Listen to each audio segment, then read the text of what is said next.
रांची के प्रदेश कार्यालय में बीजेपी की बैठक चल रही है। प्रदेश अध्यक्ष दीपक प्रकाश इस बैठक की अध्यक्षता कर रहे हैं। बैठक में तमाम जिलाध्यक्ष और जिला प्रभारी मौजूद हैं। साथ ही संगठन महामंत्री धर्मपाल सिंह भी मीटिंग में मौजूद हैं। ये मीटिंग संगठन मजबूती पर चर्चा के लिए बुलाई गई है।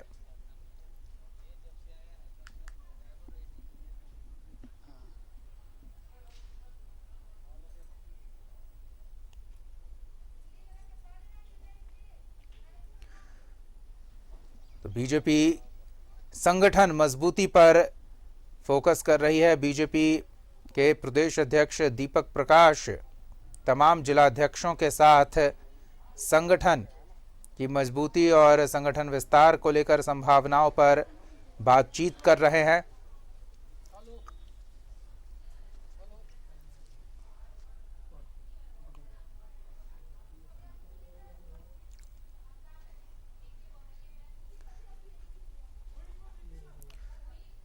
बैठक में संगठन मजबूती पर बीजेपी नेता मंथन कर रहे हैं, किस तरह से संगठन के कामों को गति दी जाए।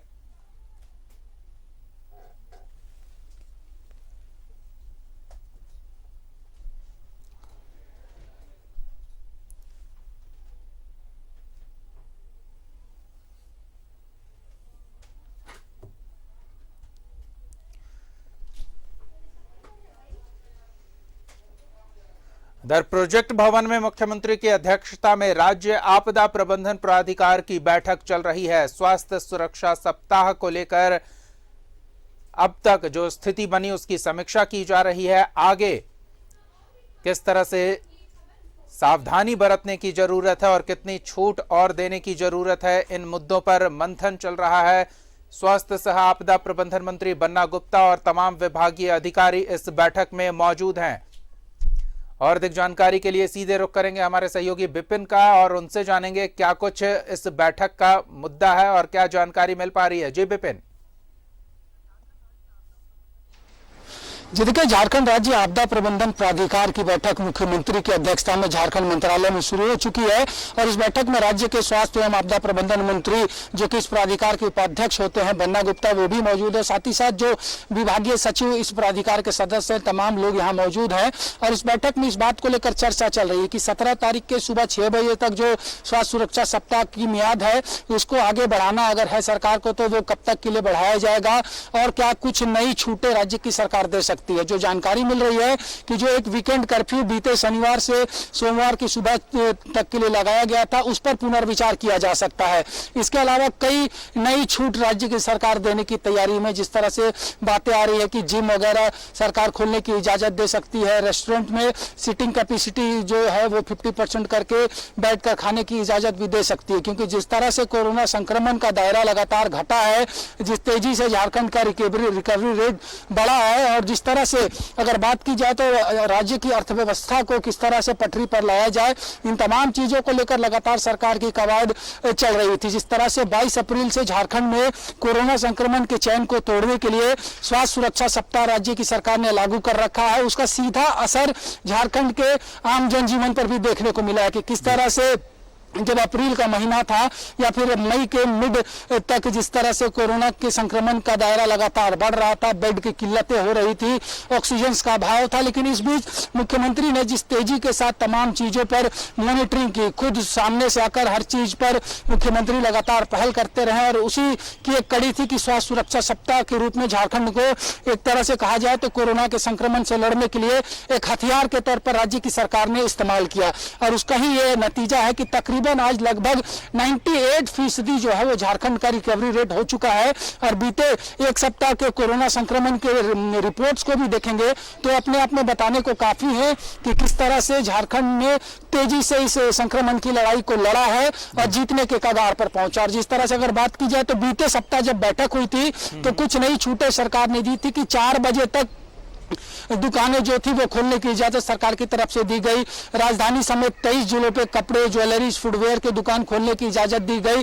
हालांकि जमशेदपुर में ये इजाजत सरकार ने नहीं दिए थे, लेकिन अब तक के रिपोर्ट के अनुसार संभवतः जमशेदपुर को भी ये अब रियायत सरकार की तरफ से मिल सकती है और कुछ नई छूट सरकार की तरफ से राज्य की जनता को दिए जाने की तैयारियां चल रही है। इन तमाम चीजों पर मंथन झारखंड मंत्रालय में मुख्यमंत्री की अध्यक्षता में झारखंड राज्य आपदा प्रबंधन प्राधिकार की बैठक में फिलहाल हो रही है। जी दीपक। बिल्कुल विपिन, खतरा कम हुआ है, खत्म नहीं हुआ है, ये जरूर इस समीक्षा के दौरान या फिर आगे के किसी भी फैसला लेने को लेकर प्राथमिकता से नजर सबकी रहेगी कि खतरा कम हुआ है, खत्म नहीं हुआ है और फिर से हम उन हालातों से जूझने को मजबूर ना हो जाएं जिससे 2 महीने तक हम संघर्ष करते रहे हैं। तो क्या लगता है वाकई अचानक से इतनी छूट मिलेगी? जी देखिए, आप अगर गौर करेंगे दीपक तो स्टेप बाय स्टेप राज्य की सरकार ने रियायतें देना शुरू किया है। जिस तरह से 22 अप्रैल से जो गतिविधियां थी, उसके बाद फिर 16 मई से कई पाबंदियां लगाई गई। निजी वाहनों पर ई पास लगाया गया था, साथ ही साथ बसेस पूरी तरह से बंद है झारखंड में। तो जिस तरह से कहा जाए कि एक रियायत मिली है बीते सप्ताह की बैठक में कि 4 बजे तक दुकानें खुल रही हैं, तो जो संकेत मिल रहे हैं, जो हमारे सोर्सेस हैं, वो बता रहे हैं कि कहीं ना कहीं सरकार अन्य पहलुओं पर भी गौर कर रही है, क्योंकि जीवन को बचाने के बाद अब जीविका भी सरकार के मेन स्ट्रीम में है कि किस तरह से राज्य की अर्थव्यवस्था भी जो है वो बरकरार रखी जाए और आम जीवन, जनजीवन अगर सामान्य होने की स्थिति में है। और क्योंकि अगर बात की जाए तो झारखंड स्वास्थ्य सुरक्षा सप्ताह के साथ साथ आने वाले जो तीसरे संक्रमण की बात आ रही है कि 3rd फेज भी आ सकता है, उसकी तैयारी में भी जुटा हुआ है। लगातार मेडिकल फैसिलिटीज उस आने वाले संकट को देखते हुए भी बढ़ाए जा रहे हैं। तो आने वाले संकट के साथ साथ वर्तमान हालात को किस तरह से बेहतर किया जा सके, राज्य की जनता को अब धीरे धीरे अगर वो छूटें मिलनी चाहिए जिसकी वो हकदार है। क्योंकि आपको याद होगा 8 अप्रैल से राज्य में एक नई व्यवस्था सरकार ने लागू की थी कि रात के 8 बजे के बाद दुकानें बंद कर दी जाती थी। रेस्टोरेंट में